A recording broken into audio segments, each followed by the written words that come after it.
I was wiping down the grease trap when my phone buzzed. The screen showed a notification from Instagram. My daughter Natalie was going live. I almost kept scrolling, but something made me tap it. There she was, in her backyard, surrounded by her friends, and their laughter echoing off the pool water. The Arizona sun was brutal that afternoon, making everything shimmer. I didn't know yet that in 72 hours, that same pool would be drained by the property management company I owned through a shell LLC. But I'm getting ahead of myself. My hands were still wet from the sink when I heard her voice through my phone speaker. "Oh my God, you guys, you won't believe who just texted me." She was holding her phone to the camera, but I couldn't see the screen. Her friend Becca, the one with the designer sunglasses, leaned in. "Who?" "My dad." Natalie laughed, and it wasn't the warm laugh I remembered from when she was 7 and I'd push her on the swings at Desert Ridge Park. This was different, sharp. "He wants to know if I need anything from the hardware store. Like, can you imagine? My mom's husband Todd just bought her a Range Rover, and my dad is asking if I need, what did he say? A new shower head or some WD-40. The number in the corner showed 47,000 people watching live. I set my phone down carefully on the workbench, not the cluttered garage workbench in some apartment complex, but the custom oak desk in my private office in the Biltmore area, where I'd been reviewing quarterly reports from my property portfolio. The maintenance uniform I was wearing wasn't a costume exactly. I did own a maintenance company, 47 buildings across the Phoenix metro area, to be exact. I just happened to own them rather than clean them. But Natalie didn't know that. Her mother Linda didn't know that. And Todd, with his 3 car dealerships that were mortgaged to the hilt, definitely didn't know that. Let me back up. I'm Richard Morrison, and I'm 62 years old. I married Linda when I was 28 and she was 25. We had Natalie a year later. Back then, I was actually working maintenance. I was good with my hands, good with fixing things, and I saved every penny. When the housing market crashed in 2008, I had $180,000 in the bank. I bought 4 foreclosed properties in Tempe for pennies on the dollar. I fixed them up myself, nights and weekends, while still working my day job. Rented them out, bought 4 more, then 8 more. By 2015, I had 32 properties. Linda left me that same year. She said I worked too much, that I was never home, that she was tired of being married to a maintenance man who smelled like pipe cleaner and came home with grease under his fingernails. She'd met Todd at a charity event her sister dragged her to. Todd drove a BMW, wore designer suits, took her to Scottsdale restaurants where the entrees cost more than I used to make in a day. She wanted that life. The divorce papers cited irreconcilable differences. I gave her the house. It was paid off, worth about $420,000. I gave her $3,000 a month in alimony, even though Arizona law didn't require it. I gave her joint custody of Natalie, who was 16 at the time, and I kept my mouth shut about the properties. My lawyer had set everything up through LLCs years before. On paper, I was just Richard Morrison, maintenance supervisor, making $52,000 a year. The properties were owned by Desert Holdings LLC, Mountain View Properties LLC, Sonoran Investments LLC, all with different registered agents, all completely legal. Linda married Todd 6 months after our divorce was final. She called me once, drunk, to tell me how happy she was, how Todd made her feel valued, how he was a real man with ambition. I said I was happy for her, and I meant it. I wanted her to be happy, even if it wasn't with me. Natalie was a different story. She was angry about the divorce, but she channeled it into her phone. She started an Instagram account her junior year of high school. Fashion, lifestyle, affordable luxury tips. She was pretty and photogenic and good at it. By the time she graduated, she had 50,000 followers. Now, at 26, she had 890,000. She made money from it too. Sponsored posts, affiliate links, brand partnerships, or at least, she thought she did. What Natalie didn't know was that about 60% of her income came from me, the sponsor who paid her $4,500 a month to feature home goods. That was one of my companies. The brand partnership with a local boutique that gave her $2,000 worth of clothes monthly? I owned the building the boutique leased. The owner was happy to play along in exchange for below-market rent. The affiliate commissions from her Amazon links? I had 3 employees who bought products through her links every month, about $1,800 worth. On top of that, I paid her rent directly, $2,400 a month for a 2-bedroom apartment in Tempe. I paid her car payment, $680 a month for a white BMW 3 Series. Insurance, $240. Phone, $120. I sent her $1,500 a month as allowance, which she thought was alimony money that Linda shared with her. All told, I was putting about $13,000 a month into Natalie's lifestyle. Why? Because I loved my daughter. Because I thought if I gave her everything, she'd eventually see that I cared, that I was still her dad, that the divorce wasn't about her. I thought money could bridge the gap that I didn't know how to cross with words. I was wrong. The live stream continued. Becca was laughing now. Wait, your dad is like a janitor or something, right? Maintenance supervisor. Natalie corrected, using air quotes with her fingers. Very important distinction. He fixes toilets and changes light bulbs. More laughter from the group. The viewer count was up to 63,000. Comments were rolling in. Most were laughing, crying emojis. Some were sympathetic. That's mean girl energy, one said. Natalie didn't see it, or didn't care. The best part, Natalie continued, is that he still thinks he's, like, teaching me life lessons. He sent me this long text last month about living within your means and building real equity. Like, okay, Dad, thanks for the advice from your studio apartment in Mesa. I didn't live in a studio apartment in Mesa. I lived in a 4-bedroom house in Paradise Valley that I'd bought for $1.8 million cash. But I'd never invited Natalie over. I'd never corrected her assumptions. I kept meeting her at coffee shops, showing up in my work uniform, driving my 2015 Toyota Tacoma. The Tacoma was real. I liked it. It was reliable. The uniform was real too.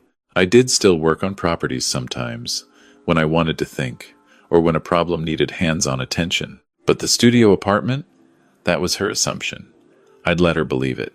My office phone rang. It was James Chen, my property manager. Richard, we've got a situation with the Tempe property on University. Tenant wants to break lease early. Which unit? 2-bedroom, 2nd floor. The Morrison unit. That was Natalie's apartment. What's the reason? Didn't give one. Just said she needs to be out by end of month. Willing to forfeit the deposit. I looked at my computer screen, pulled up the file. Natalie's lease had been renewed 3 months ago, 12-month term. She was on the hook for 9 more months at $2,400 a month, or $21,600. If she broke it, she'd lose her $2,400 deposit and owe 2 months' rent as penalty, another $4,800. Tell her we'll hold her to the lease terms, I said. Standard penalty applies. You got it. I hung up and went back to the live stream. Natalie had moved on to showing off her outfit, a cream-colored linen set that cost $340 from a brand that I knew was one of her sponsors. She mentioned them by name, talked about the quality, spun around for the camera, told her followers to use code Natalie20 for 20% off. My phone buzzed again. This time a text from Linda. Can you call me? It's about Natalie's birthday. Natalie would be 27 in 2 weeks. I texted back. What did you have in mind? Todd and I are throwing her a party at our house, Sunday the 18th, 3 p.m. You're invited if you want to come. I stared at that message for a long time. You're invited if you want to come. Not, please come, or Natalie would love to see you. Just a courtesy invitation, the kind you extend to someone you hope will decline. I typed, I'll be there. What should I bring? 3 dots appeared, then disappeared, then appeared again. Finally, just yourself is fine. I watched the live stream for another 10 minutes. Natalie talked about her skincare routine, her morning smoothie recipe, her upcoming collaboration with a local photographer. She took questions from viewers. Someone asked about her family. She smiled. The practiced influencer smile. My mom and stepdad are amazing. They've been so supportive of my journey. My dad, he tries. He's just not really part of this world, you know? The live stream ended. The viewer count had peaked at 78,000. I closed my laptop and sat in my office for a while. The sun was setting outside, painting the desert sky in shades of orange and purple. I thought about the first time I'd taken Natalie to South Mountain. She was 5. We'd hiked up to Dobbin's Lookout and watched the sunset. She'd held my hand the whole way down because she was scared of the dark. I'd carried her the last quarter mile when her legs got tired. When did I become the embarrassment? When did tries become the best she could say about me? I opened my laptop again, pulled up the spreadsheet I kept on Natalie's expenses. Every payment, every sponsor, every rent check, documented and dated. I'd been doing this for 8 years. Since she turned 18 and moved out. $13,000 a month for 96 months. $1,248,000. $1.2 million to support a lifestyle that she used to mock me on the internet. I made a decision then. Not out of anger, though I was angry. Not out of spite, though I won't pretend I didn't feel that too. But out of something else. The realization that I'd been enabling something toxic, that my money had fed her contempt instead of bridging it. I opened my email and started typing. The first email went to James Chen. Effective immediately, I'm stopping all payments to Natalie Morrison. Rent, car, everything. Give her standard 30-day notice that we won't be renewing lease at current arrangement. Market rate for that unit is $3,200. If she wants to stay, that's the new rate. The second email went to Sarah Mitchell, who ran my fake sponsorship company. End all contracts with Natalie Morrison. No more payments. Professional, but firm. Budget reallocation, if she asks why. The third email went to Patricia Velasquez at the boutique. No more free clothes for Natalie. If she comes in, she pays like everyone else. The fourth email went to my 3 employees who did the Amazon purchases. Stop the affiliate purchases, effective immediately. The fifth email went to my bank. Stop the monthly transfer of $1,500 to Natalie Morrison. Close the authorization. I sent them all. Then I closed my laptop, changed out of my uniform, and drove home to Paradise Valley. I grilled a steak, drank a beer on my back patio, and watched the lights of Phoenix spread out below me like a circuit board. My phone rang at 1 p.m. Linda. I let it go to voicemail. She called again at 11:15, again at 11:30. Finally, I answered. What did you do? She said. Not hello, not how are you, just accusation. I don't know what you're talking about. Natalie's rent check bounced. Her car payment bounced. Her phone bill bounced. She's panicking. She called me crying. What did you do, Richard? I took a sip of my beer. I stopped paying for things. You can't just stop. She has bills. She has commitments. She's 26 years old, Linda. She has 890,000 Instagram followers and multiple sponsors. She should be fine. Don't do this. Don't punish her because you're bitter about the divorce. This has nothing to do with you. Then what? What is this about? I thought about telling her. About the live stream, the mocking, the embarrassment. But what would be the point? It's about teaching her to stand on her own. By pulling the rug out from under her with no warning? I gave her 8 years of warning. I told her every year to save money, to build equity, to live within her means. She ignored me. She called me a janitor on the internet today. To 78,000 people. Silence on the line. Then, Richard. She didn't mean. Yes, she did. And that's fine. She's an adult. She can think whatever she wants about me. But I'm also an adult, and I don't have to fund it. You're really going to do this? Right before her birthday? Her birthday is in 2 weeks. That gives her time to figure things out. Richard, please. I'm asking you, don't do this to her. Then you pay for it. More silence. Longer this time. I can't. Todd and I, we're stretched thin right now. Then I guess she'll have to figure it out herself. I hung up. Linda called back twice. I didn't answer. Then a text. You're being cruel. I turned off my phone and went to bed. Day 1 was a Thursday. Natalie's rent check bounced on Friday. Her car payment bounced on Saturday. By Monday, she'd received the lease non-renewal notice and the new rate sheet. Market rate, $3,200 per month. Her sponsor contracts were terminated Sunday evening with a form email about shifting marketing priorities. Tuesday morning, I woke up to 17 missed calls. 12 from Natalie, 5 from Linda. Text messages filled my screen. I read them over coffee. From Natalie, Dad, what's happening? My rent bounced, and they're saying I owe $2,400 deposit plus $4,800 penalty. Dad, please call me. Why is my car payment bounced? My bank called. Dad, I'm freaking out, please. Are you okay? I'm worried something happened. Dad, please. From Linda. Richard, answer your phone. This is ridiculous. You're acting like a child. Natalie is having a panic attack. She can't breathe. I'm taking her to urgent care. Are you happy now? I wasn't happy. I felt sick, actually. But I also felt something else. Resolve. I texted Natalie back. I'm fine. We should talk. Can you meet me at Phoenix Coffee Roasters at 2 p.m.?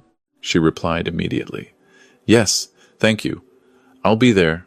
I arrived early, ordered my usual black coffee, sat at a table by the window. Natalie rushed in at 2:07, her hair in a messy bun, wearing sweatpants and a tank top. I'd never seen her in public without full makeup and a curated outfit. She looked young, scared. She sat down across from me, and her eyes were red. Dad, what's going on? Everything is bouncing. My landlord says I have to pay $7,200 or move out. My car loan company called and said if I don't pay by Friday, they'll repo the car. My sponsors all dropped me on the same day. I don't understand what's happening. I took a sip of my coffee. I stopped paying your bills. Her face went pale. What? I've been paying your rent, your car, your phone, your allowance, and about 60% of what you thought was sponsor income. I stopped all of it on Friday. She stared at me like I was speaking a foreign language. That's not. You don't. You're a maintenance supervisor. You don't have that kind of money. I pulled out my phone, opened my banking app, turned the screen to face her. The balance showed $847,293.42. That was just my personal checking account. The business accounts had much more. She looked at the screen, looked at me, looked back at the screen. I don't understand. I own Desert Holdings, Mountain View Properties, and Sonoran Investments, among others. 47 buildings across Phoenix Metro. The building you live in, I own it. The BMW you drive, I've been making the payments. The sponsors you thought were paying you, most of them were me, through shell companies. Her mouth opened, closed, opened again. Why? Because I loved you. Because I wanted you to have a good life. Because I thought, if I gave you everything, you'd eventually understand that I cared. Then why stop? Why now? I pulled up the Instagram live stream on my phone. I'd screen recorded it. I hit play, turned up the volume just loud enough for her to hear her own voice. My dad is asking if I need a new shower head or some WD-40. I let it play. The laughter, the mocking. Becca's question. Your dad is like a janitor or something, right? Maintenance supervisor. Very important distinction. I stopped the video, set my phone down. 78,000 people. Natalie, you told 78,000 people that I'm an embarrassment, that I'm not part of your world, that I try, but not hard enough. Tears started rolling down her face. Dad, I didn't know. I thought you actually were. A loser? A failure? Someone to be embarrassed about? No. Yes. I don't know, Mom said. She said you never wanted more for yourself, that you were content being mediocre, that you didn't have ambition. I laughed, but there was no humor in it. Your mother left me for a man who owns 3 car dealerships that are mortgaged for more than they're worth. Todd is $2.3 million in debt. His cash flow is negative. He drives a BMW he can't afford and lives in a house that's one bad quarter away from foreclosure. I know because I looked into buying his debt when one of his lenders tried to sell it to me. Natalie's face was white. No, that's not. Todd bought Mom a Range Rover. He takes her to Europe, on credit cards. All of it. Your mother doesn't know because Todd is good at looking successful, just like I'm apparently good at looking like a failure. She put her face in her hands. Her shoulders shook. I wanted to reach across the table, to tell her it was okay, to fix it like I'd always fixed things. But I didn't. What do? She finally asked, her voice muffled. You have $7,200 due by end of week, or you lose your apartment. You have a car payment due Friday, or they repossess. You have a phone bill, utilities, insurance. You need to figure out what your actual income is and make a plan. I can't afford all that. My real sponsor income is like $3,000 a month. My affiliate commissions were like $1,800. But half of that was you. About 60%. So I actually make like $3,700 a month. The rent alone is $2,400, and now they're saying $3,200. Dad, I can't do this. I need help. Then get help. Move in with your mother. Get a roommate. Get a regular job. Sell the BMW and buy a Honda. People live on $3,700 a month all the time. They just don't live like you've been living. Why are you doing this? She looked up at me, mascara running down her face. Is this punishment? No, it's parenting. Something I should have done a long time ago.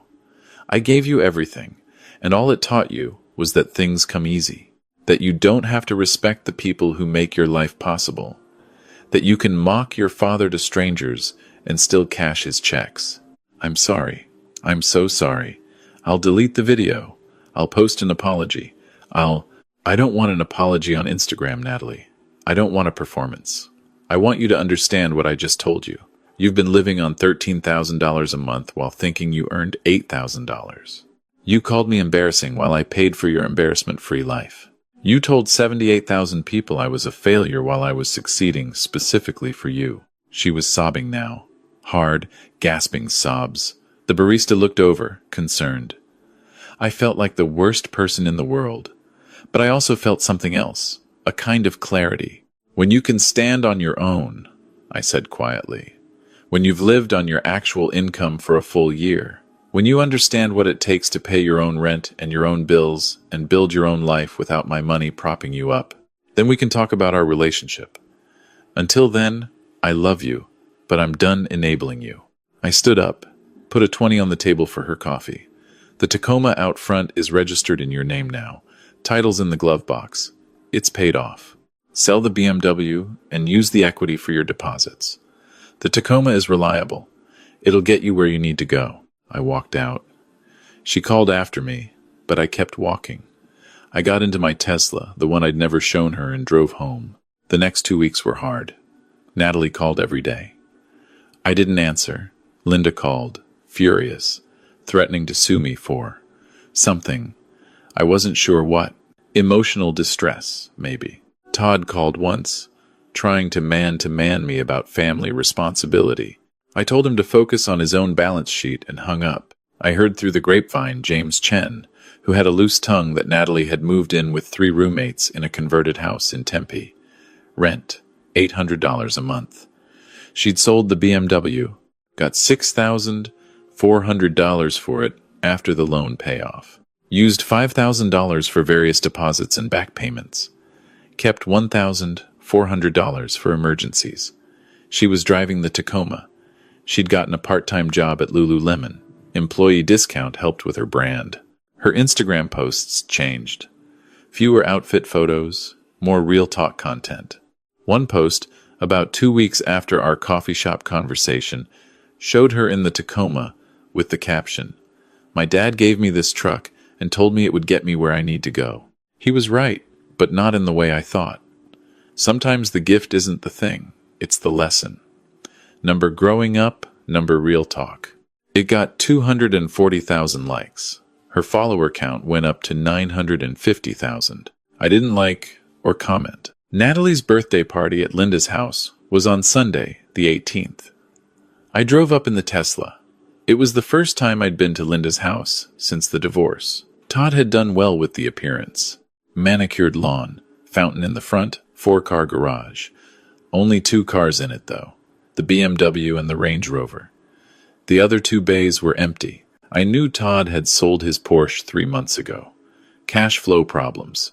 Natalie's face, when I pulled up, was priceless. She'd been standing by the front door, greeting people. Her eyes went wide. She said something to the girl next to her and walked over as I got out. "Is that yours?" she asked, staring at the Tesla Model S. "It is." "How many cars do you have?" "3. The Tesla, a 1967 Mustang. I restored myself.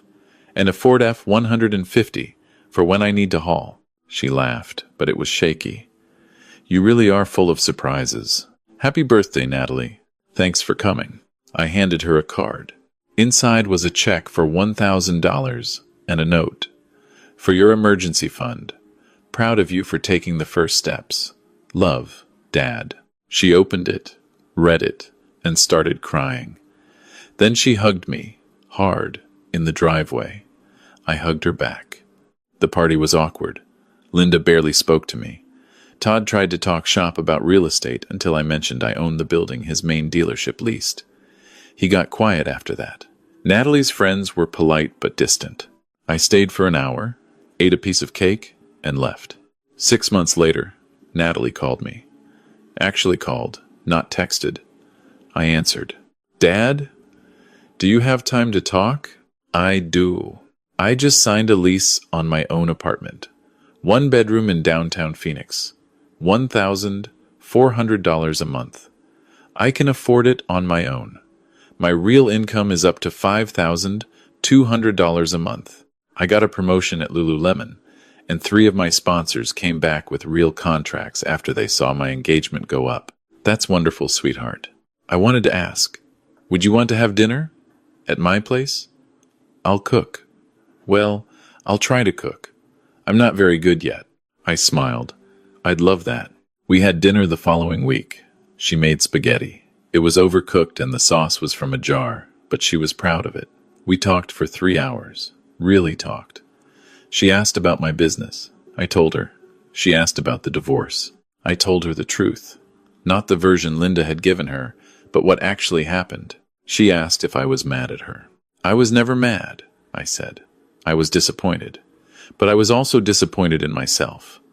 I taught you the wrong lessons. I taught you that money came easy and that respect was optional. That's on me. Can we start over?" she asked. "We don't need to start over. We just need to start being honest." A year later, Natalie hit 1 million followers. She posted a photo of us together, me in jeans and a work shirt, her in casual clothes, at a job site for one of my new properties.